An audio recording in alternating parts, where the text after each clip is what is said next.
ವಿಪಿನದಲ್ಲಿ ಪಾಂಚಾಲೆ ಭಕುತಿಯ ತಪದಲಿರೇ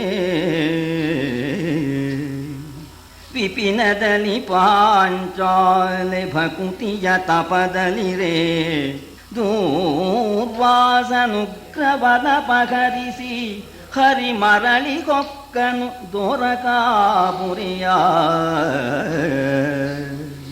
ವಿಪಿನದಲ್ಲಿ ಪಾಂಚಾಲೆ ಭಕುತಿಯ ತಪದಲಿರೇ ದೂರ್ವಾಸನುಗ್ರವನ ಪಹರಿಸಿ ಹರಿದೂರ್ವಾಸನುಗ್ರವನ ಪಹರಿಸಿ ಮರಳಿ ಹೊಕ್ಕನು ದೋರಕಾಪುರಿಯ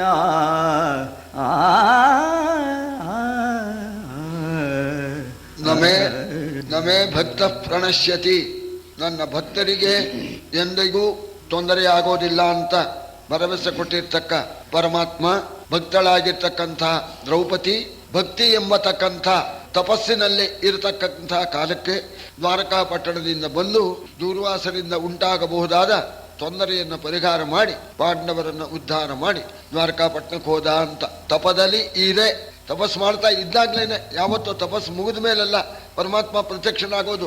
ಆ ದ್ರೌಪದಿ ಧ್ಯಾನ ಮಾಡ್ತಾ ಇದ್ದಾಗಲೇನೆ ಆ ಪರಮಾತ್ಮ ಬಂದ ಅಂತ. ಸರಿ, ಆ ಪಾಂಡವರು ಮಹಾತ್ಮರಾದ್ದರಿಂದ ಅಂಥ ದೊಡ್ಡ ಅಂತಸ್ತಿನಲ್ಲಿ ಇದ್ರೂ ಕೂಡ, ಎಲ್ಲ ಕಳ್ಕೊಂಡ್ರೂ ಕೂಡ ಇದ್ದದ್ರಲ್ಲೇನೆ ಭಗವಂತ ಈ ಯಮುನಾ ತೀರದಲ್ಲಿ ನಮಗೆ ಒಳ್ಳೆ ಸುಯೋಗ ಒದಗಿಸಿದಾನೆ. ತೀರ್ಥ ಸ್ನಾನ, ಋಷಿಗಳ ಸಹವಾಸ ಅಂತ ಸಂತೋಷದಿಂದ ಇದ್ದಾರೆ. ಕೇಳು ಜನಮೇ ಜಯ ಧರಿತ್ರಿ ಪಾಲ ಪಾಂಡು ಕುಮಾರಗರು ವಿಪಿನಾಂತರದೊಳನುಭವಿಸಿದರು ಸಂವತ್ಸರಾಷ್ಟಗವ.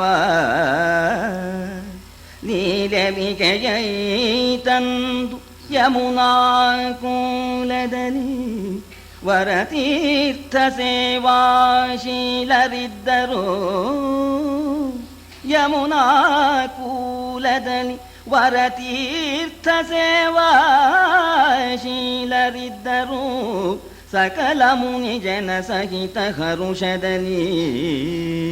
ಹರುಷದಿಂದ ಇದ್ರು ಅಂತ ತೃಪ್ತಿಯಾದ್ರೆ ಸಾಕು. ಅವನಿಗೆ ಸರ್ವ ಸಂಪತ್ತು ಇದೆ. ಸರ್ವ ಸಂಪತ್ತಯಸ್ತಸ್ಯ ಸಂತುಷ್ಟಂ ಯಸ್ಯ ಮಾನಸಂ. ಮನಸ್ಸಿಗೆ ತೃಪ್ತಿ ಬಂದ್ಬಿಟ್ರೆ ಸರ್ವ ಸಂಪತ್ತು ಇದ್ದೇ ಇರುತ್ತೆ ಅಂತ. ಇದು ಬಹಳ ಆಶ್ಚರ್ಯ. ಮೇಲಿದ್ದವರು ಕೆಳಗೆ ಬಂದಾಗ ಚಿಂತಾಕ್ರಾಂತರಾಗ್ತಾರೆ. ಆ ಚಿಂತೆಯನ್ನು ಬಿಟ್ಟು ಸುಖವಾಗಿರೋದು ಮಹಾತ್ಮನಿಗೆ ಮಾತ್ರ ಸಾಧ್ಯ. ಅದಕ್ಕೇನೆ ಹೇಳಿದ್ರು, 4 ಬಿಂದಿಗೆ ನೀರು, ಸಣ್ಣ ಮೀನಿಗೆ ಸರೋವರ, 16 ಅಡಿ ಹಾಳು ಗೋಡೆ, ಹಲ್ಲಿಗೆ ಅರಮನೆ, ಆಡಿನ ಮರಿಗೆ ತೋಟದ ಮೂಲೆ, ನಂದನ ವನ, ಕುಣಿವ ಬೊಂಬೆ ಮಗುವಿಗೆ ಆನಂದ ಸಾಮ್ರಾಜ್ಯ. ಅತಿಶಯದ ಅರಿವು ಇಲ್ಲದಲೇ ಅವುಗಳಿಗೆ ಅಲ್ಪದರಲ್ಲಿ ತೃಪ್ತಿ. ಅತಿಶಯದ ಅರಿವು ಇದ್ದು ಅತಿಶಯವನ್ನು ಅನುಭವಿಸಿ ಅಲ್ಪದರಲ್ಲಿ ತೃಪ್ತಿಯನ್ನು ಹೊಂದುವ ಚಿತ್ತವೃತ್ತಿಯ ಕೊಡು ದೇವರ ದೇವ ಮಾವಿನಕೆರೆ ರಂಗಯ್ಯ. ಅನುಭವಿಸಿ ಅಲ್ಪ ಆದರೂ ಅದರಲ್ಲೇನೆ ತೃಪ್ತಿಯನ್ನು ಕೊಡ್ತಕ್ಕಂಥ ಮನೋವೃತ್ತಿಯನ್ನು ದಯಪಾಲಿಸುವಂತ ಕೇಳಿ ಆ ಪಾಂಡವರು ಸಂತೋಷದಿಂದ ಇದ್ದಾರೆ ಯಮುನಾ ತೀರದಲ್ಲಿ. ಇತ್ತಲಾಗಿ ಆಸುಯೋಧನನು ಏಕಛತ್ರ ವಿಲಾಸದ ವೀರಾಜ್ಯ ಪದ ವಿನ್ಯಾಸ ವಿಭವದ ಸುಖದ ಸೌಖ್ಯವನ್ನು ಅನುಭವಿಸುತ್ತಿರಲು. ದುರ್ಯೋಧನ ರಾಜ್ಯದ ಮೇಲೆ ರಾಜ್ಯ, ಸುಖದ ಮೇಲೆ ಸುಖ, ಭೋಗದ ಮೇಲೆ ಭೋಗ ಹಸ್ತಿನಾವತಿಯಲ್ಲಿ ಅನುಭವಿಸ್ತಾ ಇದ್ದಾನೆ. ಆದರೂ ನೆಮ್ಮದಿ ಇಲ್ಲ. ದೂತರನ್ನು ಕಳಿಸಿದ. ಪಾಂಡವರು ಹೇಗಿದ್ದಾರೆ, ಕೊರಗ್ತಾ ಇದ್ದಾರೋ, ಅಳುತ್ತಾ ಇದ್ದಾರೋ ನೋಡ್ಕೊಂಡು ಬಾ ಅಂತ ಕಳಿಸೋಣ. ಆ ದೂತರು ಬಂದು ಹೇಳಿದ್ರು ಚೆನ್ನಾಗಿದ್ದಾರೆ ಅಂತ, ಅರಮನೆಯಲ್ಲಿ ಇದ್ದದ್ದಕ್ಕಿಂತ ಸುಖವಾಗಿದ್ದಾರೆ ಅಂತ ಆ ದೂತರು ಹೇಳಿಬಿಟ್ರು. ಶ್ರುತ್ವಾ ತೇಷಾಂ ಯಥಾವೃತ್ತಂ ನಗರೇ ವಸತಾಮಿವ. ಪಟ್ಟಣದಲ್ಲಿ ಅರಮನೆಯಲ್ಲಿ ವಾಸ ಮಾಡ್ತಕ್ಕವರು ಯಾವ ರೀತಿ ಆನಂದದಿಂದ ಇದ್ದಾರೋ ಆ ರೀತಿ ಇದ್ದಾರೆ ಅಂತ ಆ ದೂತರು ಹೇಳೋಣ. ದುರ್ಯೋಧನೋ ಮಹಾರಾಜ ತೇಷು ಪಾಪ ಮರೋಚಯತು. ಚೆನ್ನಾಗಿದ್ದಾರೆ ಅಂತ ಕೇಳಿಬಿಟ್ಟ. ಸಂಕಟ ಹತ್ತಿಬಿಡ್ತು. ಹೇಗಾರು ಮಾಡಿ ಅವರನ್ನ ದುಃಖಕ್ಕೆ ಒಳಪಡಿಸ್ಬೇಕು, ಅವರಿಗೆ ಕಷ್ಟವನ್ನು ಉಂಟು ಮಾಡಬೇಕು ಅಂತ ನೋಡಿ. ಇಷ್ಟು ಸಾಮ್ರಾಜ್ಯ ಇದ್ರೂ ಕೂಡ ಪಾಂಡವರಲ್ಲಿ ಕೆಟ್ಟದ್ದನ್ನ ಯೋಚನೆ ಮಾಡ್ತಾ ಇದ್ದಾನೆ. ಹೇಗೆ ಮಾಡಿದ್ರೆ ಪಾಂಡವರು ಹಾಳಾಗಿ ಹೋಗ್ತಾರೆ ಅಂತ ಅದೇ ಯೋಚನೆ ಮಾಡೋ ಹೊತ್ತಿಗೆ ಅಕಸ್ಮಾತ್ತಾಗಿ ಕರೆಸಿದರೂ ಕೂಡ ಬರದೇ ಇರತಕ್ಕಂಥ ಭೂಸುರಂ ವ್ರಜನಿಕರವರ ವಿನ್ಯಾಸ ಮುನಿಜನ ಸಹಿತ ವರದೂರ್ವಾಸ ಮುನಿಪತಿ ಬಂದು ಹೊಕ್ಕನು ಹಸ್ತಿನಾಪುರವಾ. ದೂರ್ವಾಸ ಮಹರ್ಷಿಗಳು ಬಂದ್ಬಿಟ್ರು. ಅವರೇನ್ ಯಾರು ಕರೆಸಿಲ್ಲ, ತಾವಾಗೇನೆ ಕಾಮತಃ ಅಂತ ಏನೋ ಮನಸ್ಸು ಬಂತು, ಬಂದ್ಬಿಟ್ರು ಮಹನೀಯರು. ಆ ದೂರ್ವಾಸ ಮುನಿಗಳು ಅಭ್ಯಾಗಚ್ಚತ್ ಸಧರ್ಮಾತ್ಮ ತಪಸ್ವಿ ಸುಮಹಾಯಶಾಹ ಶಿಷ್ಯಾಯುತ ಸಮೋಪೇತ ದೂರ್ವಾಸ ನಾಮ ಕಾಮತಃ. ತಮ್ಮ ಇಚ್ಛೆಯಿಂದ ಬಂದ್ರು, ಹಸ್ತಿನಾವತಿಗೆ ಬಂದ್ಬಿಟ್ರು. ಇವನ ದುರಾಲೋಚನೆ ಹೊತ್ತಿಗೆ ಸರಿಯಾಗಿ ಅವರು ಬಂದ್ರು. ಆ ಕೊಳ್ಳೆ ಯೋಚನೆ ಮಾಡಿದ, ಈ ದೂರ್ವಾಸರನ್ನ ಕರ್ಕೊಂಡು ಬಂದು ಅವರ ಸೇವೆ ಮಾಡಿ ಅವರಿಗೆ ಸಂತೋಷ ಉಂಟು ಮಾಡಿಸಿ ನಿಮಗೇನು ಬೇಕು ಅಂತ ಕೇಳಿಬಿಟ್ರೆ ಪಾಂಡವರ ಮನೆ ಹಾಳು ಮಾಡಿ ಅಂತ ಕೇಳಿಬಿಡೋದು ಅಂತ ಸಂಕಲ್ಪ ಮಾಡಿಕೊಂಡ. ದೊಡ್ಡವರನ್ನು ಕರ್ಕೊಂಡು ಬರೋದು ಹೇಗೆ, ನಾನು ಹೋಗಿ ಕರೆದ್ರೆ ಬರ್ತಾರೋ ಇಲ್ವೋ ಅಂತ ಕೇಳಿ ದುರ್ಯೋಧನ ಸಾರ್ವಭೌಮ, ಅದೆಲ್ಲ ಗೊತ್ತು, ದೊಡ್ಡಸ್ತಿಗೆ ಗೊತ್ತು. ಅವರನ್ನ ಯಾವ ವೈಭವದಿಂದ ಕರ್ಕೊಂಡು ಬಂದ. ಮುನಿಯ ಬರವನು ಕೇಳಿ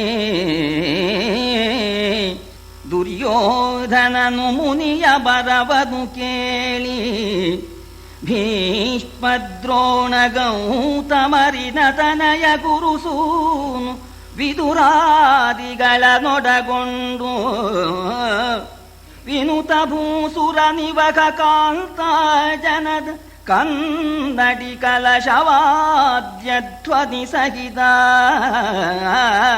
ವಿನುತ ಭೂಸುರ ನಿವಕ ಕಾಂತ ಜನದ ಕನ್ನಡಿ ಕಲಶವಾದ್ಯಧ್ವನಿ ಸಹಿತ ಇದಿರಾಗಿ ಕಾಣಿಕೆ ಇತ್ತು ನಮಿಸಿದನು.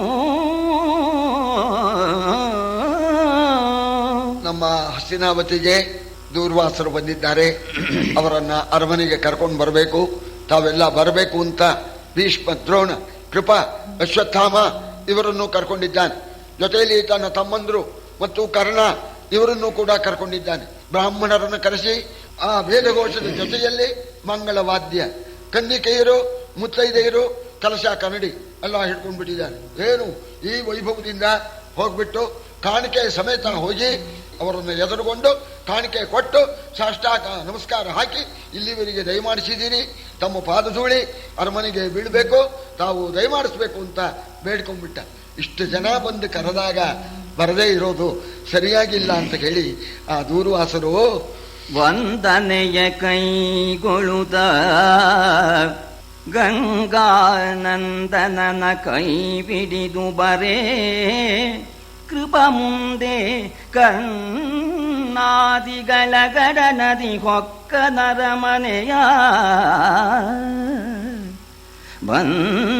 ಬಂದನಂಗನೆ ಸಹಿತ ನಮಿಸಿದ ನಂದನೃಪನನು ಹರದಿ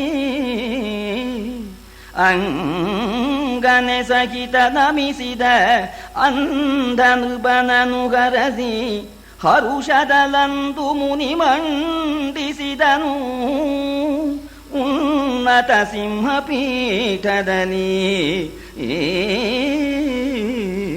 ಆಗಲಿ ಅಂತ ಒಪ್ಕೊಂಡ್ರು, ಇಷ್ಟು ಜನ ಕರೀತಾ ಇದ್ದಾರಲ್ಲ ಅಂತ. ಆಗ ಮೆರವಣಿಗೆಯಿಂದ ಅವರನ್ನ ಅರಮನೆಗೆ ಕರ್ಕೊಂಡು ಬರ್ತಾ ಇದ್ದಾನೆ. ಜೊತೆಯಲ್ಲಿ 88,000 ಶಿಷ್ಯರಿದ್ದಾರೆ, ಅವರಿಗೂ ಸರಿಯಾಗಿ ಗೌರವದಿಂದ ಅವರನ್ನು ಕೂಡ ಕರ್ಕೊಂಡು ಬರ್ತಾ ಇದ್ದಾನೆ. ಭೀಷ್ಮರು ಆ ದೂರ್ವಾಸರ ಕೈ ಹಿಡಿದು ಹಸಲಾಗುವ ಕೊಟ್ಟು ಕರ್ಕೊಂಡು ಬರ್ತಾ ಇದ್ದಾರೆ. ಮಂಗಳವಾದ್ಯ ಆಗ್ತಾ ಇದೆಯಂತೆ. ಕೃಪಾ, ಅಶ್ವತ್ಥಾಮ ಇವರೆಲ್ಲ ಮುಂದ್ಗಡೆಯಲ್ಲಿ, ಪಕ್ಕದಲ್ಲೆಲ್ಲ ತಮ್ಮಂದ್ರುಗಳು ವೈಭವದಿಂದ ಅರಮನೆಗೆ ಕರ್ಕೊಂಡು ಬಂದ. ಅರಮನೆ ಬಾಗಿಲಿನಲ್ಲಿ ಗಾಂಧಾರಿ ಧೃತರಾಷ್ಟ್ರರು ನಮಸ್ಕಾರ ಮಾಡಿದರು. ಅವರಿಗೆ ದೂರ್ವಾಸರು ಹರಸಿಬಿಟ್ರು. ಆಮೇಲೆ ಆಸ್ಥಾನ ಮಂಟಪಕ್ಕೆ ಕರ್ಕೊಂಡು ಹೋಗಿ ಉನ್ನತವಾಗಿರ್ತಕ್ಕಂಥ ಸಿಂಹಾಸನದ ಮೇಲೆ ದೂರ್ವಾಸರನ್ನ ಕೂರಿಸಿದ. ಆ ಶಿಷ್ಯನಿಗೂ ಕೂಡ ಸರಿಯಾಗಿರ್ತಕ್ಕಂಥ ಆಸನವನ್ನು ಕೊಟ್ಟು ಕೂರಿಸಿದ. ಕೂರಿಸಿದ ಮೇಲೆ ಬಂದ ಕೂಡಲೇ ಪೂಜೆ ಮಾಡಬೇಕು. ಆ ಕೂಡಲೇ ಆ ದೂರ್ವಾಸರಿಗೆ ಪೂಜೆ ಮಾಡ್ತಾ ಇದ್ದಾನೆ. ಹೊಳೆವ ಕೊಂಗಳಶದಲ್ಲಿ ತುಂಬಿದ ಜಲದಲ್ಲಿ ಆ ಮುನಿಪತಿಯ ಪಾದವ ತೊಳೆದು ಮಧುಪರ್ಕಾದಿ ಮನ್ನಣೆಯಿಂದ ಸತ್ಕರಿಸಿ ಬಳಿಕ ಕುಶಲವ ಕೇಳ್ದು ಮುನಿ ಸಂಕುಲವ ಬಳಿಕ ಕುಶಲವ ಕೇಳ್ದು ಮುನಿ ಸಂಕುಲವನು ಒಲಿದಾದರಿಸನು ಇತ್ತನು ಒಲಭೂಮಿಗೆ ಎಡೆಯಾದುದು ಆರೋಗಣೆಗೆ ಮುನಿ ಹೊಕ್ಕ ಚಕ್ರವರ್ತಿ ಎಲ್ಲ ಬಂಗಾರದ್ದೇ. ಬಂಗಾರದ ಕೊಡದಲ್ಲಿ ದಿವ್ಯವಾಗಿರ್ತಕ್ಕಂಥ ತೀರ್ಥವನ್ನ ತಂದು ಅವರ ಕಾಲುಗಳನ್ನು ತೊಳೆದಿದ್ದಾನಂತೆ. ಹಾಗೆ ಅರ್ಘ್ಯ ಎಲ್ಲ ಕೊಟ್ಟಿದ್ದಾನೆ, ಮಧುಪರ್ಕ ಪೂಜೆ ಮಾಡಿದ್ದಾನೆ. ಮತ್ತು ಅವರ ಶಿಷ್ಯರಿಗೂ ಕೂಡ ಪೂಜೆ ಮಾಡಿಬಿಟ್ಟು ಪ್ರಾರ್ಥನೆ ಮಾಡಿಕೊಂಡ, ದಯಮಾಡಿಸಿದ್ದೀರಿ ನಮ್ಮ ಆತಿಥ್ಯವನ್ನು ಸ್ವೀಕರಿಸಬೇಕು ಅಂತ ಬೇಡ್ಕೊಂಡ. ದೂರ್ವಾಸರು ನೋಡಿದ್ರು, ಶಿಷ್ಯರೆಲ್ಲ ಬಹಳ ಜನ ಇದ್ದಾರೆ, ಏನೋ ಅರಮನೆಯಲ್ಲಿ ಇವನು ಒಳ್ಳೆ ಊಟ ಮಾಡಿಸ್ತೇನೆ ಅಂತಂತಾನೆ. ನಾವು ಬೇಡ ಅಂದ್ರೆ ಪಾಪ ಯಾರಿಗೆ ಊಟ ಮಾಡಬೇಕು ಅಂತ ಮನಸ್ಸಿದೆಯೋ ಶಿಷ್ಯರಲ್ಲಿ, ಮಹಾರಾಜ ಹೇಳ್ತಾ ಇದ್ದಾನೆ ಅಂತ ಅವರಿಗೆಲ್ಲ ಆಸೆ ಆಗಿದೆ. ನಾವು ಬೇಡ ಅಂತ ಅಂದ್ಬಿಟ್ರೆ ಅವ್ರಿಗೆ ಬೇಜಾರಾಗತ್ತೆ. ಅವ್ರು ಮಾಡಿಸ್ತೇನಿದ್ದಾರೆ, ಇವ್ರ ಗಂಟೇನು ಹೋಯ್ತು ಅಂತ ಅಂತಾರಲ್ಲ ಅಂತ ಒಪ್ಕೊಂಡ್ಬಿಡೋಣ. ಸರಿ, ಅಲ್ಲಿ ಏರ್ಪಾಟ ಹೋಗಿದೆ. ಪಂಚಭಕ್ಷ್ಯ ಪರಮಾನ್ನ ಒಳ್ಳೆ ಷಡ್ರಸೋಪೇತವಾದ್ದು ಅಂತ, 6 ವಿಧವಾದ ರಸ, ಒಬ್ಬೊಬ್ಬರಿಗೆ ಒಂದೊಂದು ಅಂತ. ಕೆಲವರಿಗೆ ಕಹಿಯೇ ಇಷ್ಟ, ಒಗರು, ಹುಳಿ, ಖಾರ, ಮಧುರ, ಉಪ್ಪು, ಈ 6 ಒಬ್ಬೊಬ್ಬರಿಗೆ ಒಂದೊಂದು ಮುಂದಾಗಬೇಕು. ನಾವೇ ನೋಡ್ತಾ ಇದ್ದೇವಲ್ಲ, ಒಂದು ಮನೆಯಲ್ಲೇ ಬದಲಾವಣೆ ಆಗಿರುತ್ತೆ. ಈ ಷಡ್ರಸೋಪೇತವಾಗಿರ್ತಕ್ಕಂಥ ಏರ್ಪಾಟು ಕವಿ ಉದ್ವಂತ ಬಹಳ ಹೇಳೋದಕ್ಕಿಂತ ಒಂದೇ ಮಾತಿನಲ್ಲಿ ಆತಿಥ್ಯ ಚೆನ್ನಾಗಿತ್ತು ಅಂತ ಬಹಳ ಸುಲಭವಾಗಿ ಹೇಳ್ತಾ ಇದ್ದಾನೆ. ಷಡುರಸಾನ್ನದಲಾದರಣೆಯಿಂದ ಉಡುಗೊರೆಗಳಿಂ ತುಷ್ಟಿ ಬಡಿಸಿದ ಪೊಡ ವಿಪಾಲಕ ಋಷಿಗಳ 88,000 ಒಂದಕ್ಕಿಂತ ಒಂದು ಚೆನ್ನಾಗಿದೆ. ಯಾವ ರಸ ಬೇಕಾದ್ರೂ ಉಂಟು. ಅಂಥ ಭಕ್ಷ್ಯಗಳು, ಭೋಜ್ಯಗಳು, ಉಡುಗೊರೆ, ಉಪಚಾರ, ಆದರ ತೆಗಿಬಿಟ್ರು ಅವರು. 88,000 ಜನ ಕಾಡಿನಲ್ಲಿ ಗೆಡ್ಡೆ ಗೆಣಸು ತಿನ್ನೋರು ಅವ್ರ ಮನೆ ಊಟ ಸಿಕ್ತು ಅಂತ ಹೊಡೆದು ಬಿಟ್ರಂತೆ, ತಿಂದು ತೇಗಿ ತೃಪ್ತರಾಗ್ಬಿಟ್ಟಿದ್ದಾರೆ. ದೂರ್ವಾಸರು ಅವರು ಸ್ವಭಾವತಃ ತೃಪ್ತರು, ಶಿಷ್ಯರೆಲ್ಲ ತೃಪ್ತರಾಗಿದ್ದಾರಲ್ಲ. ನಮ್ಮ ಶಿಷ್ಯರಿಗೆ ತೃಪ್ತಿಯನ್ನು ಉಂಟು ಮಾಡಿದಾನಲ್ಲ, ಇವನಿಗೆ ಪರಮಾನುಗ್ರಹ ಮಾಡಬೇಕು ಅಂತ ಮನಸ್ಸು ಬಂತು ದೊಡ್ಡವರಿಗೆ. ಇಷ್ಟು ಜನಕ್ಕೆಲ್ಲ ಸಂತೋಷ ಪಡಿಸಿದಾನೆ ಅಂತ ಹೇಳಿ ಕರೆದರು ದುರ್ಯೋಧನನ್ನ. ಊಟ ಆಗಿ ಎಲ್ಲ ಕೂತ್ಕೊಂಡಿದ್ದಾರೆ, ಕರೆದರು. ದುರ್ಯೋಧನ ಬಂದ. ಕಡು ಸುಖದ ಸನ್ಯಾಸಿ ವೇಷದ ಮೃಡನು ಮುದದಲ್ಲಿ ಕೌರವನ ಮೈದಡವಿ. ಕಡು ಸುಖದ ಸನ್ಯಾಸಿ ವೇಷದ ಮೃಡನು ಮುದದಲ್ಲಿ ಕೌರವನ ಮೈದಡವಿ. ಮೆಚ್ಚಿದೆ ಮಗನೇ ನಿನಗೆ ನಾ ಮೆಚ್ಚಿದೆ ಮಗನೇ, ಬೇಡೊಲಿದುದನು ನಿನಗೆಂದ. ಇಲ್ಲಿ ಕವಿ ದೂರ್ವಾಸರು ಅಂತ ಹೇಳೋದಿಲ್ಲ, ಕಡು ಸುಖದ ಸನ್ಯಾಸಿ ವೇಷದ ಮೃಡನು ಅಂತ. ಸಂತೋಷ ಪಟ್ಟಿರ್ತಕ್ಕ ಸನ್ಯಾಸಿ ಪರಮೇಶ್ವರ. ದೂರ್ವಾಸರು ಅನ್ನೋದಕ್ಕೆ ಬದಲಾಗಿ ಸನ್ಯಾಸಿ ಪರಮೇಶ್ವರ ಅಂತ. ಆ ಪರಮೇಶ್ವರ ಇದಾನಲ್ಲ, ಪಾರ್ವತಿಪತಿಯಾದ ಪರಮೇಶ್ವರ, ಅವ ಗೃಹಸ್ಥ ಪರಮೇಶ್ವರ. ಇವರು ಹೆಂಡತಿ ಇಲ್ಲ, ಅದರಿಂದ ಸನ್ಯಾಸಿ ಪರಮೇಶ್ವರ. ಯಾಕೆ? ಆ ಪರಮೇಶ್ವರನಿಗೆ ಏನು ಯೋಗ್ಯತೆ ಇದೆಯೋ, ಪರಮೇಶ್ವರನ ಯೋಗ್ಯತೆ ಅಂದ್ರೆ ಒಂದೇ ಮಾತನ್ನ ಹೇಳ್ಬೋದು, ಕರ್ತುಂ ಅಕರ್ತುಂ ಅನ್ಯಥಾ ಕರ್ತುಂ ಸಮರ್ಥ ಅಂತ. ಅವರಿಗೆ ಪರಮೇಶ್ವರ ಅಂತ ಅನ್ನೋದು ಏನ್ ಬೇಕಾದ್ರೂ ಮಾಡೋಕ್ಕಾಗತ್ತೆ ಅಂತ. ಅವರು ಅಂಥ ದೂರ್ವಾಸರು ಅಂತ ಏನು ಕೇಳಿದ್ರು ಕೊಡ್ತಕ್ಕಂಥ ಯೋಗ್ಯತೆ ಉಳ್ಳವರು ಅಂತ ಅನ್ನೋದನ್ನ ಸ್ಪಷ್ಟವಾಗಿ ತೋರಿಸೋದಕ್ಕೋಸ್ಕರವಾಗಿ ದುರ್ಯೋಧನ ಹತ್ರಕ್ಕೆ ಬಂದು ಕೂತಿದ್ದಾನೆ. ಮೈಯನ್ನೆಲ್ಲ ತಡವರಿಸ್ತಾ, ಮಗನೇ ಮೆಚ್ಚಿದೆ ಕಣೋ, ಸೇವೆ ಮಾಡಿಬಿಟ್ಟೆ ಕಣೋ, ಮೆಚ್ಚಿಬಿಟ್ಟೆ ಕಣೋ, ಏನು ಬೇಕಾದ್ರೂ ಕೇಳೋ ಕೊಡ್ತೇನೆ. ಧರ್ಮದ ಚೌಕಟ್ಟಿನಲ್ಲಿ ಇರ್ತಕ್ಕಂಥದ್ದನ್ನ ಏನು ಬೇಕಾದ್ರೂ ಕೇಳು ಅಂದ್ರು. ಈ ತಾಕತ್ತು ಯಾರಿಗಿದೆ? ಏನು ಬೇಕಾದ್ರೂ ಕೇಳು ಅನ್ನೋ ಆ ತಾಕತ್ತು ಬರಬಹುದು, ಸುಮ್ಮನೆ ಇಲ್ಲ. ಅದಕ್ಕೋಸ್ಕರವೇನೆ ಸನ್ಯಾಸಿ ವೇಷದ ಮೃಡ ಅಂತ. ಇನ್ನು ಕೆಲವರು ಕೊಡ್ತಾರೆ ಶಾಖಾಯ ವಾಸ್ಯಾತ್ ಲವಣಾಯ ವಾಸ್ಯಾತ್ ಅಂತ. ಕೆಲವರು ಸೌಕಾರರುಗಳು, ರಾಜರುಗಳು ಕೊಡ್ತಾರಂತೆ. ಅನ್ಯೈ ನೃಪೈರ್ಯತ್ ಪರಿದೀಯಮಾನಂ ಶಾಕಾಯ ವಾಸ್ಯಾಲ್ ಲವಣಾಯ ವಾಸ್ಯಾತ್ ದಿಲ್ಲೀಶ್ವರೋ ವಾ ಜಗದೀಶ್ವರೋ ವಾ ಮನೋರಥಾನ್ ಪೂರಯಿತು ಸಮರ್ಥ. ಜಗನ್ನಾಥ ಪಂಡಿತ ದಿಲ್ಲಿ ಬಾದಶಾಹನ ಆಸ್ಥಾನದಲ್ಲಿದ್ದ ದೊಡ್ಡ ಪಂಡಿತ ಜಗನ್ನಾಥ ಅಂತ, ಸಾಮಾನ್ಯನಲ್ಲ. ಅವ ಹೇಳೋ ಮಾತಿದು, ಕೇಳಿದ್ದನ್ನು ಕೊಡತಕ್ಕಂಥ ಯೋಗ್ಯತೆ ನಮ್ಮ ದಿಲ್ಲೀಶ್ವರನಿಗೆ. ಯಾಕೆ ಆ ಆಸ್ಥಾನದಲ್ಲಿದ್ದಲ್ಲ. ದಿಲ್ಲೀಶ್ವರೋವ, ದಿಲ್ಲಿ ಅಧಿಪತಿ ನಮ್ಮ ಬಾದಶಾಹ ಜಹಾಂಗೀರ್ ಬಾದಶಾಹ, ಅವನಿಗೆ ಕೊಡೋ ಯೋಗ್ಯತೆ ಉಂಟು. ಜಗದೀಶ್ವರೋವ, ಜಗನ್ನಾಯಕನಾದ ಆ ಪರಮೇಶ್ವರನಿಗುಂಟು. ಕೇಳಿದ್ದೆಲ್ಲ ಕೊಡ್ತಕ್ಕಂಥ ಯೋಗ್ಯತೆ ಬಾಕಿಯವರು ಕೊಡ್ತಾರೆ. ಆದರೆ ಶಾಕಾಯ ವಾಸ್ಯಾತ್ ಲವಣಾಯ ವಾಸ್ಯಾತ್, ಇಲ್ಲ ಉಪ್ಪಿಗಾಗತ್ತೆ ಇಲ್ಲ ತರಕಾರಿಗಾಗತ್ತೆ, ಎರಡಕ್ಕೂ ಆಗೋಲ್ಲ. ಅಲ್ಲಿ ವಾ ಅನ್ನೋದಕ್ಕೂ ಸಂಸ್ಕೃತದಲ್ಲಿ ಇದೊಂದು ಸ್ವಾರಸ್ಯ. ವಾ ಚಾ ಹೇಳಿದರೆ ಎರಡೂ ತಗೋಬಹುದು ಅಂತ. ಶಾಕಾಯ ಚ ಸ್ಯಾತ್ ಲವಣಾಯ ಚ ಸ್ಯಾತ್ ಅಂದರೆ ಉಪ್ಪು ತರಕಾರಿ ಎರಡಕ್ಕಾಗತ್ತೆ ಅಂತ. ಎರಡಕ್ಕಾಗೋಲ್ಲ. ಶಾಕಾಯ ವಾಸ್ಯಾತ್ ಲವಣಾಯ ವಾಸ್ಯಾತ್ ಅಂತ. ಇಂಥ ದೂರ್ವಾಸರು ಈ ರೀತಿ ಕೇಳಿದರೆ ನಿಜವಾಗೂ ಕೂಡ ದುರದೃಷ್ಟಶಾಲಿ. ಈ ಕಥೆ ಹೇಳೋರು ಅಲ್ಲ, ನಮ್ಮ ಹತ್ರ ಏನಾದ್ರು ಹಿಂಗೆ ಕೇಳಿದ್ರೆ ಏನ್ ಮಾಡ್ಬೋದಾಗಿತ್ತು, ಈ ಕಳ್ಕೊಂಬಿಟ್ಟಲ್ಲ ಅಂತ. ಆ ಕೇಳಿದವರು ಸಾಮಾನ್ಯರಲ್ಲ, ಏನು ಬೇಕಾದ್ರೂ ಕೇಳ್ಬೋದಾಗಿತ್ತು. ಅರಸ ಕೇಳೋ ಅಂಗೈ ತಳದಲಿಹ ಪರುಷವನು ಕಲ್ಲೆಂದು ಟಕ್ಕೆಯ ಹರಳಿನಲ್ಲಿ ಹರುಷಿಸುವ ಮೂಢ ಮನುಷ್ಯರಂದದಲ್ಲಿ ಅರಸ ಕೌರವನೆಂದನು. ಇನಿ ಬರುವೆರಸಿ ಪಾಂಡವರ ರಸಿಯುಣಲು ಒಡನಿರದೆ ಕವಳವ ಬೇಡಿ ಅಭ್ಯಾಗತರು ನೀವು. ಇನಿ ಬರುವೆರಸಿ ಪಾಂಡವರ ರಸಿಯುಣಲು ಒಡನಿರದೆ ಕವಳವ ಬೇಡಿ ಅಭ್ಯಾಗತರು ನೀವೆಂದ. ಸ್ಪರ್ಶ ಅಂತ ಒಂದು ಕಲ್ಲಿದೆಯಂತೆ, ಅದೇನೋ ಕಲಿಯುಗದಲ್ಲಿ ಕಾಣ್ತಾ ಇಲ್ವೋ ಏನು. ಆ ಕಲ್ಲಿನ ಯೋಗ್ಯತೆ ಏನು ಅಂದ್ರೆ, ಯಾವ ಲೋಹಕ್ಕೆ ಅದನ್ನ ತಾಕಿಸಿಬಿಟ್ರು ಕೂಡ ಚಿನ್ನ ಮಾಡಿಬಿಡುತ್ತಂತೆ. ಅದಕ್ಕೆ ಸ್ಪರ್ಶಶೀಲ ಅಂತ ಹೆಸರು.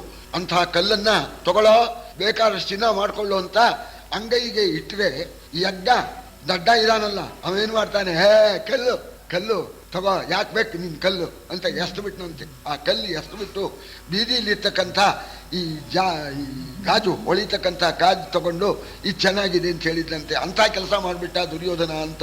ನಿಜವಾಗೂ ಕೇಳಿದವರು ಅಂಥ ಮಹನೀಯರು. ಸ್ವಾಮಿ, ನೀವು ನಮ್ಮನ್ನ ಕೈಲಾಸಕ್ಕೆ ಕಳಿಸಿ ಅಂದ್ರೆ ಕೈಲಾಸಕ್ಕೆ ಕಳಿಸೋರು, ವೈಕುಂಠಕ್ಕೆ ಕಳಿಸಿ ಅಂದ್ರೆ ವೈಕುಂಠಕ್ಕೆ ಕಳಿಸೋರು. ಒಂದು ಪಕ್ಷ ಅದೂ ಬೇಡ ಸ್ವಾಮಿ, ನಂಗೆ ಗೊತ್ತಾಗೋಲ್ಲ ಅಂತ ನೀವೇ ನನಗೇನು ಬೇಕೋ, ನನ್ನ ಉದ್ಧಾರಕ್ಕೆ ಏನು ಬೇಕೋ ಅದು ಕೊಡಿ ಅಂತಂದಿದ್ರೆ ಅವರೇ ನೋಡ್ಕೊಡೋರು. ಅದಕ್ಕೆ ನಾವು ಹೇಳೋದು, ಭಗವಂತನ ಹತ್ರ ನಾವು ಪರಮೇಶ್ವರ ಪ್ರೀತ್ಯರ್ಥಂ ನಮ್ಮ ಹಿರಿಯರು ಒಳ್ಳೆ ಇದನ್ನು ಹಾಕಿದ್ದಾರೆ. ನಮ್ಗೆ ಕೇಳೋಕೆ ಗೊತ್ತಾಗೋಲ್ಲ, ಏನೇನೋ ಅಡ್ಡಪಡ್ಡ ಕೇಳಿಬಿಡ್ತೀವಿ. ಅದರಿಂದ ಪರಮೇಶ್ವರ ನೀ ಪ್ರೀತಿನಾಗಪ್ಪ ಅಂತ ಅಷ್ಟು ಹೇಳಿ ನೀನು ಕರ್ಮ ಮಾಡ್ಕೋ ಅಂತ, ಅದು ಕೊಡು ಇದು ಕೊಡು ಅಂತ ಕೇಳೋಕೆ ಹೋಗ್ಬೇಡ ಅಂತ. ಯಾಕೆಂದರೆ ಕೇಳೋಕೆ ಗೊತ್ತಾಗೋದೇ ಇಲ್ಲ. ಸರಿ, ಆಗ ಇವನೇನು ಮಾಡಬೇಕೋ ಬುದ್ಧಿವಂತಿಕೆ ಮಾಡ್ದ. ದೂರ್ವಾಸರ ಹತ್ರ ಕೇಳಬೇಕಾದ್ರೆ ಇವನು ಚಾಣಾಕ್ಷ ಮೊದಲೇ ಯೋಚನೆ ಮಾಡಿದ್ದ, ಕರ್ನಾಟಕಗಳೊಡನೆ ಹೀಗೆ ಕೇಳ್ಬಿಡೋದು ಅಂತ. ಆ ಕೇಳೋದನ್ನ ಒಳ್ಳೆ ನಯವಾಗಿ ಕೇಳ್ತಾನೆ. ಮಹಾಸ್ವಾಮಿ, ನಮ್ಮನ್ನೇನೋ ಉದ್ಧಾರ ಮಾಡಿದ್ರಿ ನೀವು, ಇಲ್ಲಿಗೆ ಬಂದು ನಿಮ್ಮ ಅನುಗ್ರಹ ಆಯಿತು. ನಮ್ಮ ಅಣ್ಣ ಇದ್ದಾನೆ, ಬಹಳ ದೊಡ್ಡ ಮನುಷ್ಯ, ನಮ್ಮ ಧರ್ಮರಾಜ ಅಂತ ಹೇಳಿ ನಮ್ಮ ಕುಲಕ್ಕೇನೆ ತಿಲಕ. ಅವನು ಮಹಾ ಗುಣವಂತನಾಗಿದ್ದಾನೆ, ಅರಣ್ಯದಲ್ಲಿ ಇದ್ದಾನೆ. ತಾವು ಅಲ್ಲಿಗೆ ಹೋಗಿ ಅಲ್ಲಿ ಅಭ್ಯಾಗತರಾಗಬೇಕು. ನೀವು ಅನ್ನ ಕೊಡು ಅಂತ ಹೇಳಿ ಅಲ್ಲಿ ನೀವು ಭಿಕ್ಷೆ ಕೇಳಿ ಅಭ್ಯಾಗತರಾಗಿ ಅವರಿಗೂ ನೀವು ಅನುಗ್ರಹ ಮಾಡಬೇಕು. ಆದರೆ ಮಾತ್ರ ಯಾವಾಗ ಹೋಗಬೇಕು ಅಂತಂದರೆ, ಆ ದ್ರೌಪದಿ ಇದ್ದಾಳೆ, ಅವಳು ಎಲ್ಲ ಅತಿಥಿ ಅಭ್ಯಾಗತರಿಗೆ ಬಡಿಸಿಬಿಟ್ಟು ಗಂಡಂದರಿಗೆ ಬಡಿಸಿ ತಾನೂ ಊಟ ಮಾಡಿ ವಿಶ್ರಾಂತಿ ಪಡ್ಕೊಳ್ತಕ್ಕಂಥ ಕಾಲಕ್ಕೆ ಹೋಗಿ ನೀವು ಕವಳ ಬೇಡಿ ಅಂತ ಉಪಾಯದಿಂದ ಕೇಳಿದ. ಅಲ್ಲ, ದುರಾಸರಿಗೆ ಗೊತ್ತಾಗಲ್ವೇ, ಎಲ್ಲ ಇವನಿಗೆ ನಾನು ವರ ಕೊಟ್ಟಿದ್ದು ಸಿಗಾಕೊಂಡ್ಬಿಟ್ಟಲ್ಲ ಅಂತ ಬೇಜಾರಾಯಿತು.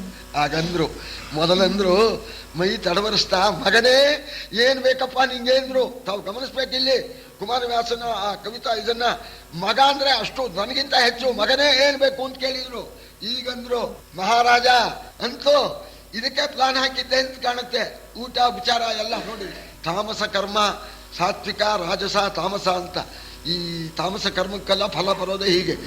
ಇದಕ್ಕೆ ಪ್ಲಾನ್ ಹಾಕಿ ನಮ್ಮನ್ನ ಬರಬೇಕು ಅಂತ ಹೇಳಿ ಕರ್ಕೊಂಬಂದು ಊಟ ಮಾಡಿಸಿದೆ ಅಂತ ಹೊಟ್ಟೆ ಒಳಗೆ ಸಿಗಾಕೊಂಡ್ಬಿಟ್ಟಿದಾರಲ್ಲ. ಆಗ ಹೇಳಿದ್ರು, ಕೊಟ್ಟೆ ಕಣೋ ಕೈಯ ಅಂತ. ಈಗಂತಾರೆ